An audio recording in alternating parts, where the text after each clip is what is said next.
എല്ലാ പ്രിയപ്പെട്ടവർക്കും ക്രിസ്തുവേശുവിൻ്റെ നിസ്തുല നാമത്തിൽ സ്നേഹവന്ദനം അറിയിക്കട്ടെ. ഇന്നത്തെ നമ്മുടെ പ്രഭാത ധ്യാനത്തിനായി യഗസ്കേൽ പ്രവാചകന്റെ പുസ്തകം 47 അധ്യായം 9 വാക്യം. യഗസ്കേൽ 47:9. എന്നാൽ ഈ നദി ചെന്ന് ചേരുന്നിടത്തൊക്കെയും ചലിക്കുന്ന സകല പ്രാണികളും ജീവിച്ചിരിക്കും. ഈ വെള്ളം അവിടെ വന്നതുകൊണ്ട് ഏറ്റവും വളരെ മത്സ്യമുണ്ടാകും.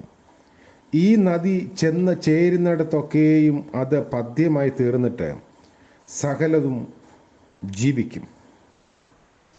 കർത്താവിൻ്റെ പരിശുദ്ധ നാമം വാഴ്ത്തപ്പെടുമാറാകട്ടെ. മറ്റൊരു പ്രഭാതത്തിലേക്ക് നമ്മൾ പ്രവേശിക്കുന്നു.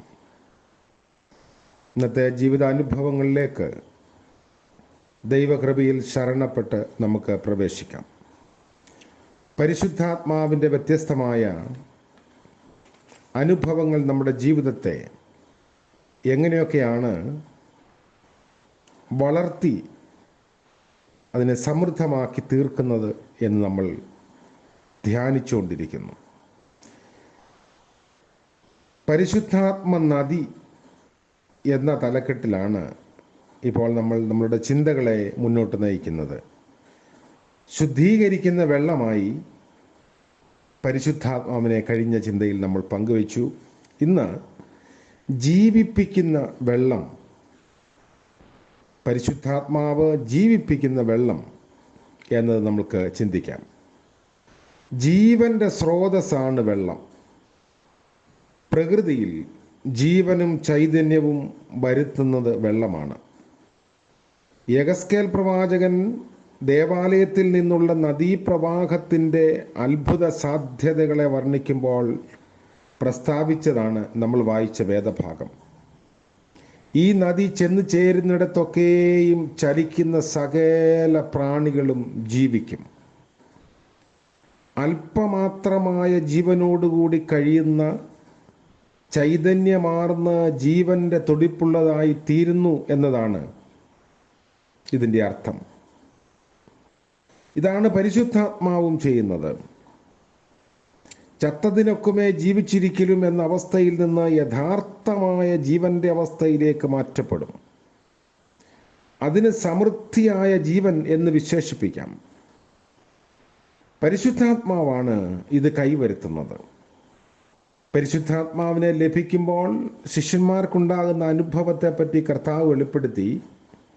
എന്നാൽ പരിശുദ്ധാത്മാവ് നിങ്ങളുടെ മേൽ വരുമ്പോൾ നിങ്ങൾ ശക്തി പ്രാപിച്ച് യെരുശലേമിലും യഹൂദയിലെല്ലായിടത്തും ശമര്യയിലും ഭൂലോകത്തിൻ്റെ അറ്റത്തോളം എൻ്റെ സാക്ഷികളായിത്തീരും. അപ്പോസ്തലപ്രവൃത്തി 1:8.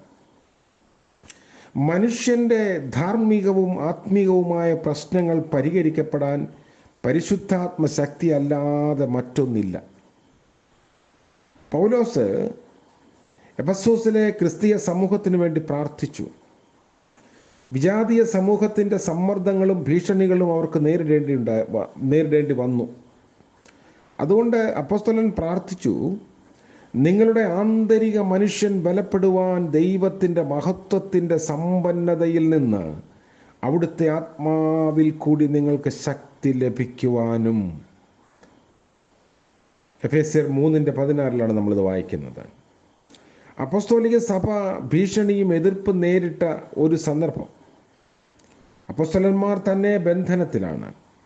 നിരാശയും പതർച്ചയും ഉണ്ടാകാവുന്ന സാഹചര്യം. പക്ഷേ ആ സഭാ സമൂഹം ഏകമനസ്സോടെ ശബ്ദമുയർത്തി ദൈവത്തോട് പ്രാർത്ഥിക്കുകയായിരുന്നു. അവർ പ്രാർത്ഥിച്ചപ്പോൾ അവർ കൂടിയിരുന്ന സ്ഥലം കുലുങ്ങി. അവരെല്ലാവരും പരിശുദ്ധാത്മാവ് നിറഞ്ഞ് ദൈവത്തിൻ്റെ സന്ദേശം സധൈര്യം തുടർന്ന് ഘോഷിക്കുകയും ചെയ്തു. ഇന്നും സഭയ്ക്ക് കരണീയമായിട്ടുള്ള മാർഗം അതാണ്. അതല്ലാതെ ശക്തി പ്രകടനത്തിനും വ്യവഹാര പദ്ധതിക്കും തിരിയുന്നത് പരാജയത്തിൽ കലാശിക്കും.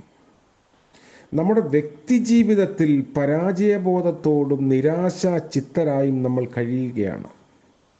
നമ്മുടെ പ്രശ്നങ്ങളെ നേരിടാൻ കഴിയാത്ത നിസ്സഹായതയിലാണ് നാം. അപ്പോൾ പലരും മറ്റ് പലതിനുമൊക്കെ അടിമകളായും അങ്ങനെയുള്ളതിനൊക്കെ ആശ്രയിക്കുകയും ചെയ്യും. അത് ധനനാശത്തിനും ആരോഗ്യഹാനിക്കും ആത്മീയ മരണത്തിനുമൊക്കെ കാരണമാക്കും. നേരെ മറിച്ച് ഹോളി സ്പിരിറ്റ് നമ്മിൽ വ്യാപരിക്കുവാൻ പ്രാർത്ഥിക്കുകയും ആത്മാവിന് നമ്മെ വിധേയമാക്കുകയും ചെയ്യുമ്പോൾ ഏത് പ്രതിസന്ധിയെയും തരണം ചെയ്യാനുള്ള ശക്തി നമുക്ക് ലഭിക്കും. ഭൗതിക ലോകത്ത് ഊർജ പ്രതിസന്ധി നേരിട്ടേക്കാം. എന്നാൽ ആത്മീയ അനുഭവത്തിൽ ഒരിക്കലും പറ്റാത്ത ഊർജ സ്രോതസ്സാണ് നമുക്കുള്ളത്. അതുകൊണ്ട് പൗലോസ് അപ്പോസ്തലനോട് ചേർന്ന് നമുക്ക് പറയാം, എന്നെ ശക്തനാക്കുന്നവൻ മുഖാന്തരം ഞാൻ സകലത്തിലും മതിയാകുന്നു. ഈ പരിശുദ്ധാത്മാവ് അല്ലെങ്കിൽ ജീവിപ്പിക്കുന്ന വെള്ളമായ ആത്മാവ് ദൈവ നഗരത്തെ സന്തോഷിപ്പിക്കുന്നതായി സങ്കീർത്തനം 46 നമ്മൾ വായിക്കുന്നു. ഒരു നദിയുണ്ട്, അതിൻ്റെ തോടുകൾ ദൈവത്തിൻ്റെ നഗരത്തെ, അത്യുന്നതൻ്റെ വിശുദ്ധ നിവാസത്തെ സന്തോഷിപ്പിക്കുന്നു.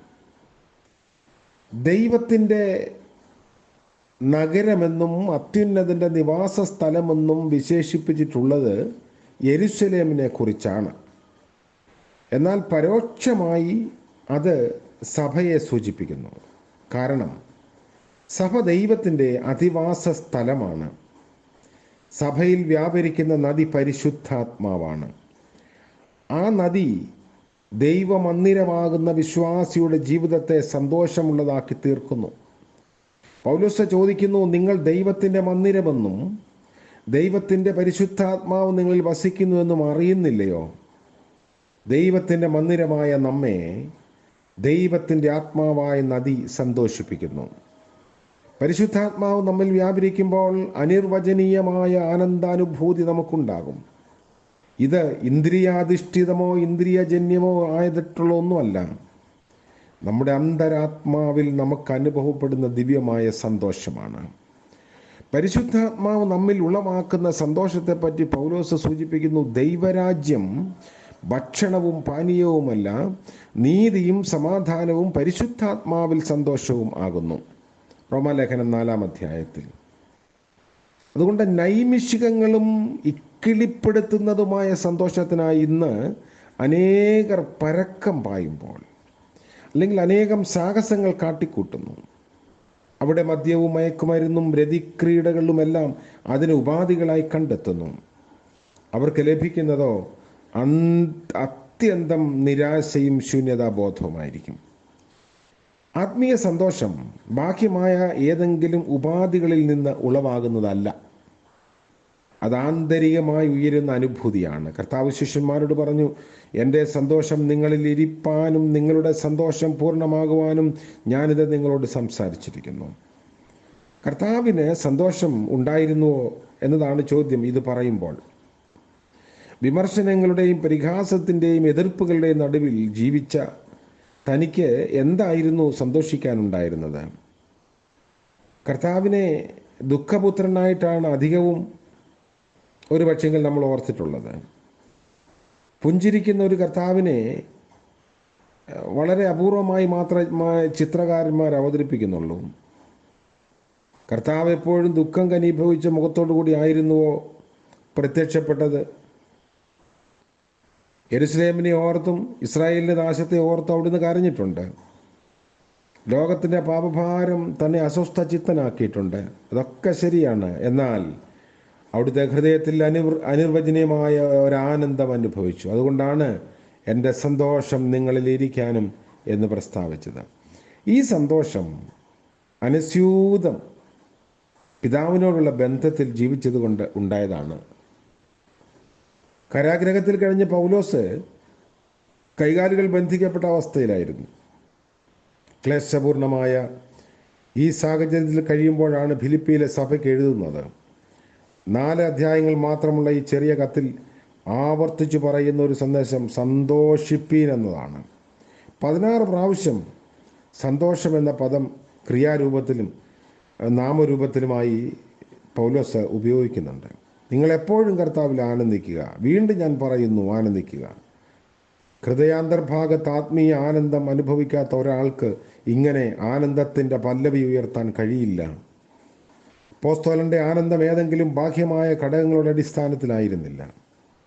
ഫിലിപ്പിയിലെ കാരാഗൃഹത്തിൽ ഒരു രാത്രി അപ്പോസ്തലനും സഹചാരിയും കഴിയേണ്ടി വന്നു.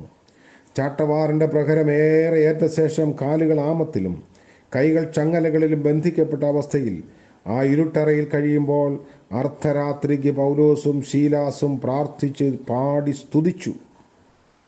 തടവുകാർ ശ്രദ്ധിച്ചുകൊണ്ടിരുന്നു. ഇങ്ങനെ പാടി സ്തുതിക്കുവാൻ കഴിഞ്ഞത് അന്തരാത്മാവിൽ പരിശുദ്ധാത്മ വ്യാപാരം ഉണ്ടായതിനാലാണ്. പുതിയ ദിനത്തിൻ്റെ പ്രഭാതത്തിൽ നമ്മുടെ ചിന്തയിലേക്ക് കൊണ്ടുവന്നത് ജീവിപ്പിക്കുന്ന വെള്ളം, അത് ദൈവനഗരത്തെ സന്തോഷിപ്പിക്കുന്നതാണ്. നമ്മുടെ ജീവിതത്തെ സന്തോഷിപ്പിക്കാൻ, ജീവിപ്പിക്കാൻ പരിശുദ്ധാത്മാവാകുന്ന ജലം നിർഗളം ലഭിക്കട്ടെ എന്ന് പ്രാർത്ഥിക്കാം. ഞങ്ങളുടെ ദൈവമായ കർത്താവേ, മനോഹരമായ പ്രഭാതത്തിനായി സ്തോത്രം ചെയ്യുന്നു. ഞങ്ങൾ ഒരിക്കലും കണ്ടിട്ടില്ലാത്ത പുതിയ പ്രഭാതം ദാനമായി നൽകിയല്ലോ.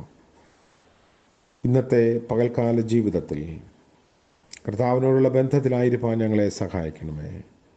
ഞങ്ങളെ ജീവിപ്പിക്കുകയും ഞങ്ങളെ സന്തോഷിപ്പിക്കുകയും ചെയ്യുന്ന നദിയായി പരിശുദ്ധാത്മാവേ, അവിടുന്ന് ഞങ്ങളിൽ വസിക്കണമെന്ന് പ്രാർത്ഥിക്കുന്നു. ഞങ്ങളുടെ നിർജീവമായ അനുഭവങ്ങളെ, അവസ്ഥകളെ മാറ്റി കൂടുതൽ സമൃദ്ധമായതിലേക്ക് നയിക്കണമേ. ഇന്ന് പ്രഭാതം മുതൽ പ്രദോഷം വരെ ഈ സന്തോഷത്തിൽ ജീവിപ്പാൻ ഞങ്ങളെ സഹായിക്കണം. ജീവൻ്റെ അനുഭവത്തിൽ വർദ്ധിപ്പാൻ ഞങ്ങളെ ഇടയാക്കണം. സകല ആവശ്യങ്ങളും ദൈവം മുൻപാകെ സമർപ്പിക്കുന്നു. ഇന്ന് ജന്മദിനം ആഘോഷിക്കുന്ന പ്രിയപ്പെട്ടവർക്ക് വേണ്ടിയും വിവാഹ വാർഷികം ആഘോഷിക്കുന്നവർക്ക് വേണ്ടിയും പ്രാർത്ഥിക്കുന്നു. അനുഗ്രഹത്തിൻ്റെയും നന്മയുടെയും പുതുക്കത്തിൻ്റെയും പുതിയ ബലത്തിൻ്റെയും നാളുകളായി ഈ വർഷം അവിടുന്ന് നൽകണമേ. യേശു മശിഹ മൂലം പ്രാർത്ഥന കൃപയോടെ കേൾക്കുമാറാകണമേ. ആമേൻ. സകല ബുദ്ധിയെയും കവിയുന്ന ദൈവിക സമാധാനവും അനുഗ്രഹവും സന്തോഷവും നാം എല്ലാവരോടും കൂടെ ഇന്നും എന്നേക്കും ഉണ്ടായിരിക്കുമാറാകട്ടെ. ആമേൻ.